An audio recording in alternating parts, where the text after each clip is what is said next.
शिव महापुराण की कथा कहती है, जिस तालाब का जल कम होता है, जिस कुएं का जल कम होता है, जिस नदी का जल कम होता है, जिस सरोवर का जल कम होता है, वहां की मिट्टी को लाकर जब पार्थिव लिंग का निर्माण कर कर पूजन किया जाता है, तो उस नदी का जल स्तर जितना बड़ा होता है, उस नदी में जितना पानी पहले भरा होता है, उतना भंडार भोलेनाथ उसके घर में भरना चालू कर देते हैं। ये हमारा शास्त्र प्रमाण है। शिव को बनाने के लिए उसमें से मिट्टी ढूंढो, और तुम क्या ढूंढ रहे हो? चुंबक डाल के पैसा, चुंबक डाल के सिक्का, और लगे कितने हाथ में? 100, 200, 500, 1000, 2000, 1 लाख, 1.5 लाख रुपए हाथ में लगे होंगे। इससे ज्यादा क्या लगेंगे? 2 लाख लगे होंगे, इससे ज्यादा क्या लगेंगे? पर यदि उसमें से जब नदी का स्तर नीचे जा रहा था, कुएं का पानी कम हो रहा था, तालाब का पानी कम हो रहा था, जलाशय का पानी कम हो रहा था, उस समय पर वहां की मिट्टी को लाकर पार्थिव का निर्माण करते, शिवलिंग बनाकर उसकी पूजन कर कर विसर्जन कर देते, तो नदी पूर्व में जितनी भरी हुई थी उतना भंडार मेरा भोलेनाथ तेरे घर का भर देते। ये हमारा शास्त्र का है। एक बार हमने ये कथा पहले कही है, तो किसी ने पूछा, क्यों गुरुजी, उस मिट्टी में ऐसा क्या हो जाता है कि भगवान शंकर जितना उस नदी में पानी भराता है उतना भगवान उसका घर का भंडार भर देता है, उस नदी में ऐसा क्या हो जाता है, उसकी मिट्टी में ऐसा क्या हो जाता है? तो शिव महापुराण की कथा में आता है कृष्णेश्वर महादेव की कथा। 12 ज्योतिर्लिंग में से 12वां ज्योतिर्लिंग सुधर्म नाम के ब्राह्मण की 2 धर्म पत्नी थी, घूष्मा और सुदेहा। आप लोगों के मन में भी संशय होगा कि नदी का पानी उतरता है तो उसकी मिट्टी का शिवलिंग क्यों बनाया जाता है, उसका फल क्यों इतना कि भगवान का भंडार भर देता है? नदी, तालाब, बावड़ी, कुआं का पानी कम होता है तो उसकी मिट्टी को निकालकर उसका शिवलिंग बनाकर पूजन करने का फल क्या होता है? तो सुनो कृष्णेश्वर महादेव की कथा। सुधर्म नाम के ब्राह्मण की 2 धर्म पत्नियां थी, सुदेहा, घूष्मा, 2।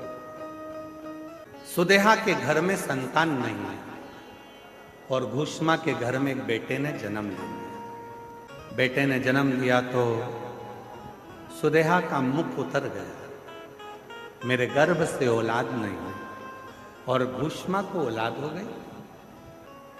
सुधर्म ने अपनी पत्नी घूष्मा से कहा कि तेरे गर्भ से यदि एक बच्चा हो सकता है तो तेरे गर्भ से और भी बच्चे जन्म ले सकते हैं। तेरा जो बेटा है, इस बेटे को तू सुदेहा को दे दे, इस बेटे को तू सुदेहा को दे दे। सुदेहा को, हाँ ठीक है। उत्सव रखा बड़ा भारी, और घूष्मा ने अपने बेटे को सुदेहा की गोद में दे दिया।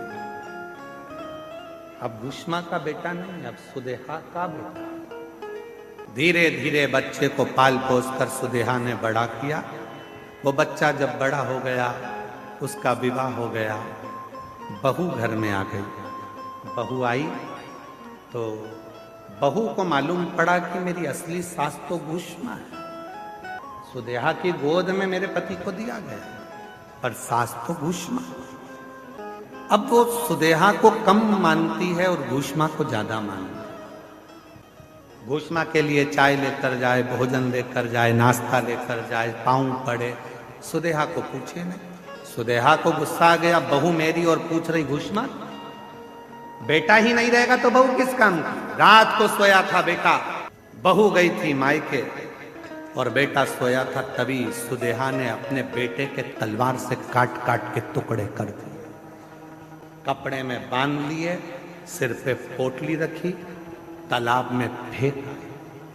समय निकला, तालाब का जल नीचे जा रहा था और घूष्मा उसी सरोवर की मिट्टी को लाकर उसका शिवलिंग बनाकर पूजन कर कर मिट्टी के शिवलिंग को, पार्थिव शिवलिंग को सिर पे रखकर चली और तालाब में विसर्जन करने चली। मन में आया, बाबा बहुत दिन से मैंने अपने बेटे को नहीं देखा, ना जाने बेटा कहाँ चले गया, दिखता ही नहीं है। बस वो पार्थिव शिवलिंग तालाब में गया, थोड़े से पानी में जो पानी का स्तर गिर रहा था, टुकड़े टुकड़े हुए हुए बेटा कई दिन पहले मरा था, वही बेटा तैरता हुआ बाहर निकल कर आ गया। चीख पड़ी, मेरा बेटा और पानी में। मां से गले लगा, बेटा तू पानी में कैसे आ गया? पता नहीं, पर अंदर कोई बाबा था। दोनों पति पत्नी ने मेरी बहुत सेवा की। भूष्मा ने आवाज लगाकर कहा, बाबा मैं जानती हूं कोई दूसरा बाबा नहीं आ सकता, बाबा तो मेरा महादेव ही होगा। बाबा आओ दर्शन तो दो। तब मेरे भोलेनाथ निकल कर बाहर आए और कहा, भूष्मा जिस सरोवर में ना जाने कितने पार्थिव शिवलिंगों का निर्माण होकर विसर्जन हुआ, वो मिट्टी इस सरोवर में जमती चली गई और उसी मिट्टी के भाग से तूने मेरे शिवलिंग का निर्माण करा। तो जितने जितने पार्थिव लोगों ने पूर्व में बनाए थे, उन सब का कण कण मिलकर तूने मेरी आराधना करी, तो तेरा मरा हुआ बेटा भी जिंदा तुझे प्राप्त हो, जिंदा प्राप्त हो गया। बाबा मेरा मन है कि आप इस भूमि पर निवास करो। शिव जी ने कहा, तथास्तु, मैं तेरे नाम से, कृष्णेश्वर महादेव के नाम से 12वें ज्योतिर्लिंग के रूप में इस पृथ्वी पर विराजमान।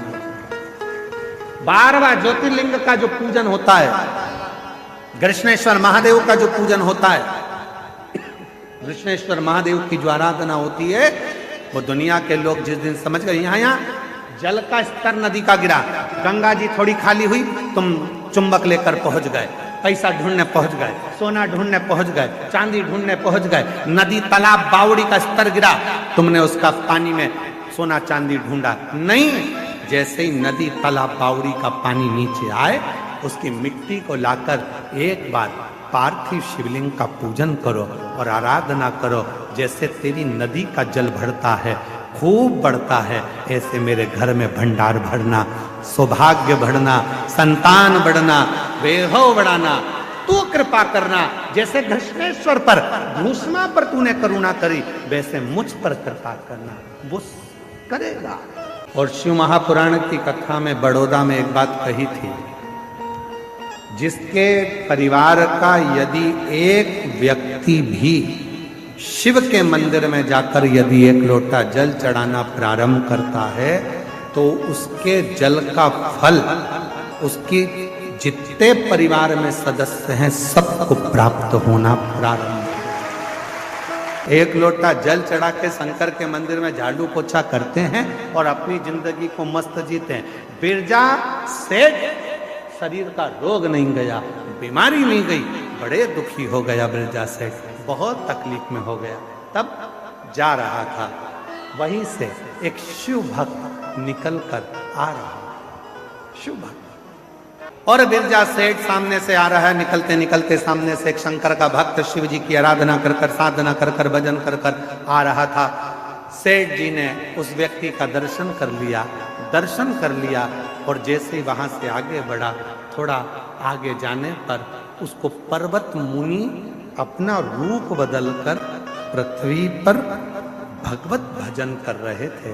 वो पर्वत मुनि को देख लिया, पहचानता नहीं था कि ये कौन से मुनि है, पहचानता नहीं, जानता नहीं। पर्वत मुनि को देखा, ना नाम जानता था ना स्वरूप जानता था, केवल मुनि के वेश में थे। जाकर प्रार्थना करी, बाबा देखो शिव भक्त का दर्शन हुआ, तो पर्वत मुनि मिल गए। पर्वत मुनि के पास जाकर बोला, बाबा जी मेरे शरीर में एक रोग हो गया है, मेरी बीमारी खत्म नहीं हो रही है, बाबा जी कुछ करुणा कर दीजिए। पर्वत मुनि ने कहा, भैया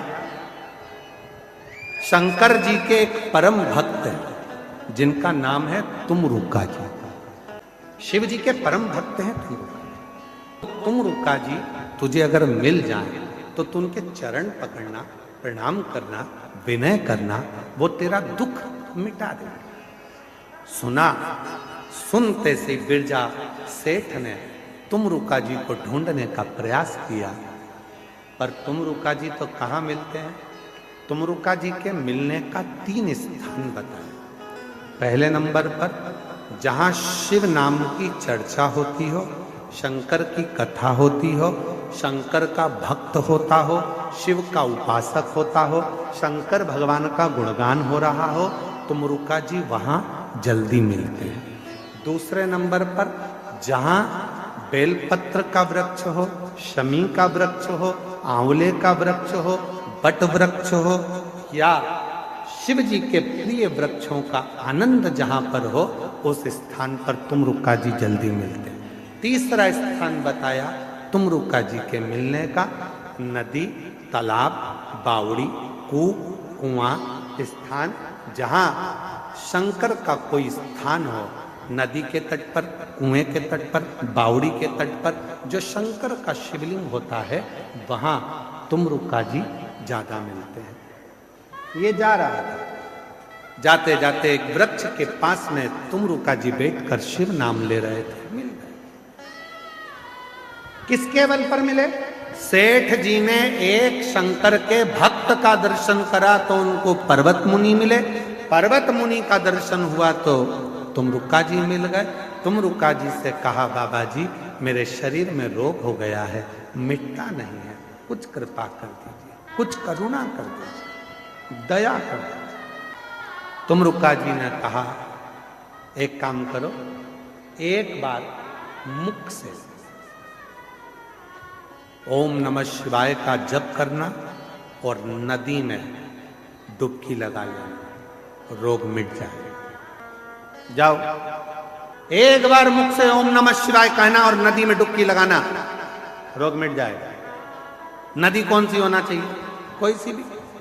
जाओ। बिरजा सेठ गया,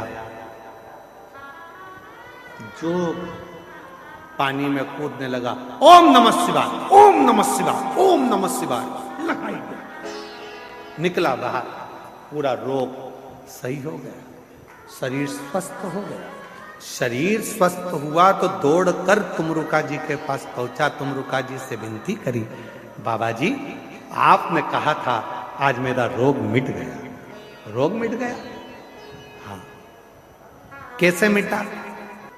ओम नमः शिवाय, ओम नमः शिवाय, ओम नमः शिवाय 3 बार बोला, डुबकी लगाई, मिट गया। तुमरुका जी ने कहा, ओ पागल, 3 बार तो बोलने की जरूरत ही नहीं थी, केवल एक बार ओम नमः शिवाय बोलने पर कोई शंकर के चढ़े हुए जल को भी अपने ऊपर छीट लेता है तो उसका रोग समाप्त हो जाता है।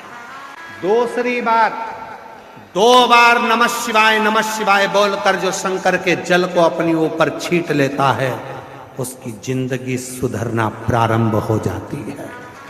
3 बार ओम नमः शिवाय, ओम नमः शिवाय। जो काम एक बार बोलने में हो रहा है तो 3 बार क्यों बोला? 3 बार नहीं, 2 बार बोलता तो जिंदगी सवरे, 3 बार बोलता तो भव सागर पार उतर जाए। तुमरुका जी ने कहा, सुन बिरजा सेठ, पृथ्वी पर मृत्यु लोक में जो मनुष्य भूल से भी एक बार भी शंकर की कथा के मध्य में बैठकर, शिव स्तुति में बैठकर, शिव चर्चा में बैठकर, शिव नाम में बैठकर भगवान शंकर का एक बार भी नाम ले लेता है तो उसका आधा बीमारी उसी जगह से कटना प्रारंभ हो जाती है, दुख कटना प्रारंभ। और कोई यदि शिव महापुराण की कथा में बैठकर 2 बार शंकर के नाम का उच्चारण कर लेता है तो उसकी जिंदगी वहीं से संवरना प्रारंभ हो जाती है। और यदि कोई 3 बार शिव के नाम का उच्चारण कथा में करना प्रारंभ कर देता है, बेलपत्र के नीचे शिव मंदिर में करना प्रारंभ कर देता है, तो फिर वो भव सागर से पार उतरना प्रारंभ हो जाता है। इसीलिए शिव महापुराण की कथा को जब हम प्रारंभ करते हैं तो 5 बार श्री शिवाय नमस्तु, श्री शिवाय नमस्तु। और कथा का जब प्रारंभ होता है उस समय पर ओम नमः शिवाय, ओम नमः शिवाय, ओम नमः शिवाय। कितनी बार बोलते हैं? पूरी कथा की लिस्ट निकाल कर देख लो, 30 साल की। 30 साल की लिस्ट में आपको जो भी मिलेगा वो 3 बार ओम नमः शिवाय, ओम नमः शिवाय, ओम नमः शिवाय 3 बार बोलने के बाद फिर रुक जाते हैं, फिर वापिस 3 बार बोलते हैं, फिर रुक जाते हैं, फिर 3 बार बोलते हैं। पर 3 को ही हम समेट कर चले। त्रिगुणाकार, त्रिकालदर्शी, त्रिनेत्रधारी, त्रिपुंडधारी का नाम उच्चारण और फिर निवेदन करें। यदि कोई व्यक्ति कहता है कि गुरुजी मेरा ये काम नहीं हो रहा, मुझे इस काम में सफलता नहीं मिल रही, मेरी गवर्नमेंट जॉब नहीं लग रही, मेरे साथ में ये प्रॉब्लम खड़ी हो गई, वो प्रॉब्लम का हल नहीं हो रहा, हम तुमको 3 स्थान देते हैं। उस जगह पर तुम 3 बार 3 बेलपत्र रखकर भगवान के नाम का उच्चारण कर कर शिव को चढ़ाना प्रारंभ करो। पहला, कुआं, बावड़ी, तालाब, नदी, सरोवर, कोई भी स्थान के किनारे पर बैठकर 3 बार पंचाक्षर मंत्र या षडाक्षर मंत्र ओम नमः शिवाय, ओम नमः शिवाय, ओम नमः शिवाय। जलाशय के पास में बैठकर 3 बेलपत्र हाथ में रखकर भगवान शंकर का नाम लीजिए। दूसरा स्थान, बेलपत्री का पेड़ का नीचे या शमी के वृक्ष के नीचे या बट वृक्ष के नीचे या पीपल वृक्ष के नीचे या आंवले वृक्ष के नीचे बैठकर भगवान शंकर के नाम का उच्चारण 3 बार करिए। तीसरा, शिव का कोई मंदिर जो जलाशय के करीब में हो, वहां बैठकर शिव नाम का उच्चारण, या कहीं कथा हो रही हो, सत्संग हो रहा हो, वहां 3 बार बैठकर 3 बेलपत्र हाथ में रखकर शिव नाम का उच्चारण कर कर ये तीनों बेलपत्री को 9 पत्री हो गई। कितनी पत्री हो गई? 9 देवी का स्मरण कर कर 3 पत्री का स्मरण कर कर 9 देवियों को इकट्ठा करिए। अशोक सुंदरी वाली जगह पर 9 देवी का वो बेलपत्र समर्पित कर कर शिव के शिवलिंग को 1 लोटा जल चढ़ा दीजिए। जो कार्य आपने मांगा है वो पूर्ण होकर ही रहेगा, उसको सफलता मिलेगी। वो सफल